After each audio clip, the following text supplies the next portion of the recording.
حامدا ومصليا ومسلما আম্মা বাদ। প্রিয় উপস্থিতি, আজকে আমরা রোজার ফজিলত সংক্রান্ত কয়েকটি হাদিস আপনাদের সামনে তুলে ধরব ইনশাআল্লাহ। প্রিয় উপস্থিতি, রোজা হচ্ছে এতই ফজিলতপূর্ণ একটি ইবাদত যেটাকে আল্লাহ তাআলা তার নিজের জন্য সাব্যস্ত করেছেন।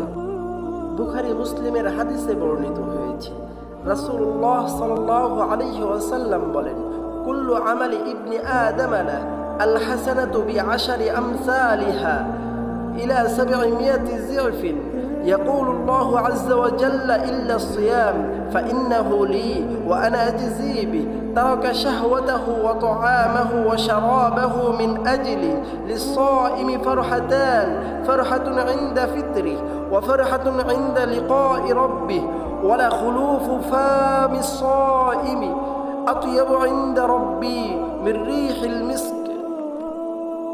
অর্থাৎ আদম সন্তানের প্রত্যেকটি আমল তার নিজের জন্য এবং এর সওয়াব 10 গুণ থেকে 700 গুণ পর্যন্ত বাড়িয়ে দেওয়া হয়ে থাকে।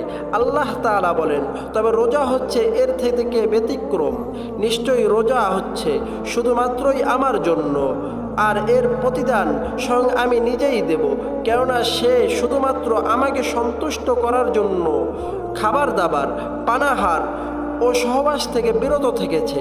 রোজাদার ব্যক্তির জন্য দুটি আনন্দের মুহূর্ত রয়েছে, একটি হচ্ছে ইফতারের সময়, আরেকটি হচ্ছে তার রবের সাথে সাক্ষাতের সময়। আর নিশ্চয়ই রোজাদারের মুখের গন্ধ আল্লাহ তাআলার কাছে মেশকের সুবাসের চেয়েও বেশি প্রিয়।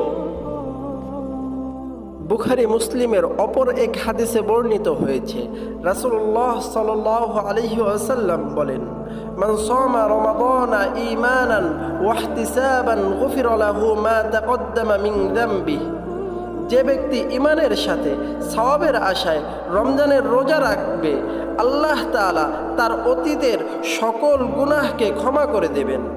প্রিয় উপস্থিতি, এই রোজা কিয়ামতের মাঠে বান্দার জন্য সুপারিশ করবে। মুসনাদে আহমদের হাদিসে বর্ণিত হয়েছে, রাসূলুল্লাহ সাল্লাল্লাহু আলাইহি ওয়াসাল্লাম বলেন, আস-সিয়ামু ইয়াশফাউ লিল আবদি ইয়াওমাল কিয়ামাহ ইয়াকুলু আস-সিয়াম আই রব্বি মানাতুহু আত-তুআম ওয়াশ-শাহওয়াত বিন-নাহার ফাশাফি'নি ফি। কিয়ামতের দিন রোজাদার ব্যক্তির জন্যে আল্লাহর কাছে সুপারিশ করবে। রোজা বলবে, হে আল্লাহ, রমজানের দিনের বেলায় আমি তাকে খাবার দাবার ও সহবাস থেকে বিরত রেখেছিলাম, সুতরাং তার ব্যাপারে আপনি আমার সুপারিশকে কবুল করুন।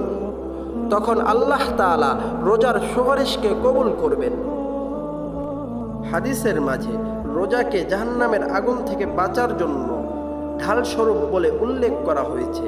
রাসূলুল্লাহ সাল্লাল্লাহু আলাইহি ওয়াসাল্লাম বলেন, আস-সিয়ামু জুন্নাতুন ইয়াস্তাজিন্নু বিহাল আবদু মিনান নার। অর্থাৎ রোজা হচ্ছে ঢাল স্বরূপ, এর দ্বারা বান্দা জাহান্নামের আগুন থেকে নিজেকে রক্ষা করতে পারবে। রোজাদার ব্যক্তিদের সংবর্ধনা দেওয়ার জন্য জান্নাতে একটি আলাদা দরজা থাকবে, যেটি দিয়ে শুধুমাত্র রোজাদাররাই প্রবেশ করবে। রাসূলুল্লাহ সাল্লাল্লাহু আলাইহি ওয়াসাল্লাম বলেন, ইন্না ফিল জান্নাতি বাবান ইউকালু লাহুর রায়্যান ইয়াদখুলু মিনহু আস-সাইমুনা ইয়াওমাল কিয়ামাহ। নিশ্চয় জান্নাতে রায়্যান নামক একটি দরজা রয়েছে।